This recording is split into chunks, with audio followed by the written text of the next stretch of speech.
talking about how to optimize subscription funnels. So for CPG brands, consumable products, any products where it can make sense to have a subscription, oftentimes some of the highest leverage opportunities in improving CAC to lifetime contribution margin is going to be, firstly, your order one take rate. Now, oftentimes the way in which this gets done is you may actually offer customers even more subscribe and save.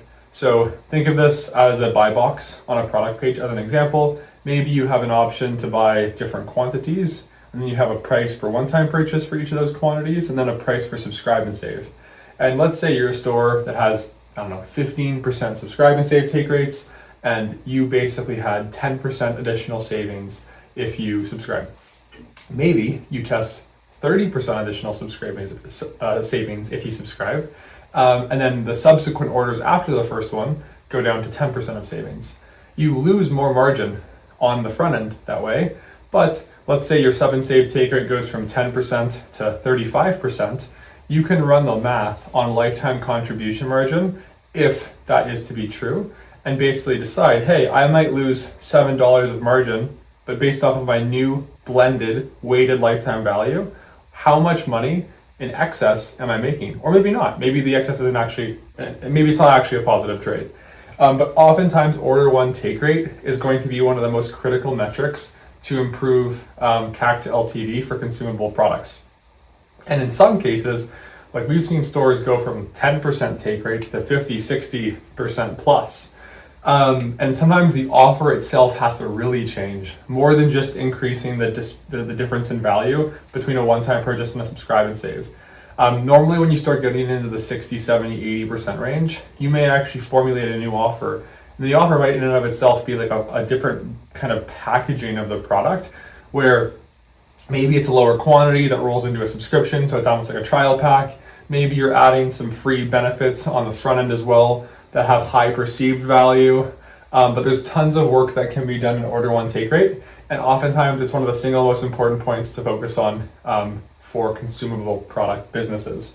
Now, once you get that number up, what happens from there? So oftentimes the more you give on the front end, sometimes it has some negative consequence to your historical lifetime value.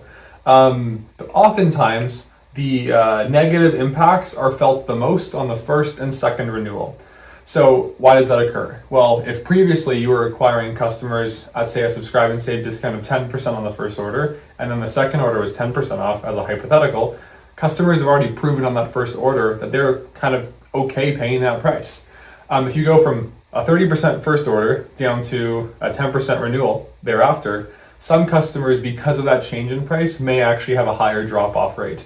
However, usually it will be felt mostly in that first and second renewal, and then the third renewal onwards will generally have very similar retention rates to that of your historical data, assuming that the offer is the same.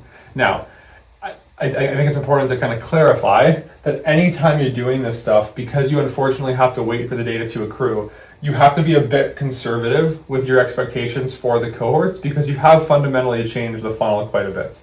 But oftentimes, the health of the cohorts are still incredibly high, and as long as you basically get through those first few renewals, and the math still makes sense in context to the historical LTV, I think there's a really high probability that that offer, assuming that there actually was a meaningful win in lifetime contribution margin in relation to CAC, is probably going to have a high probability of being more scalable.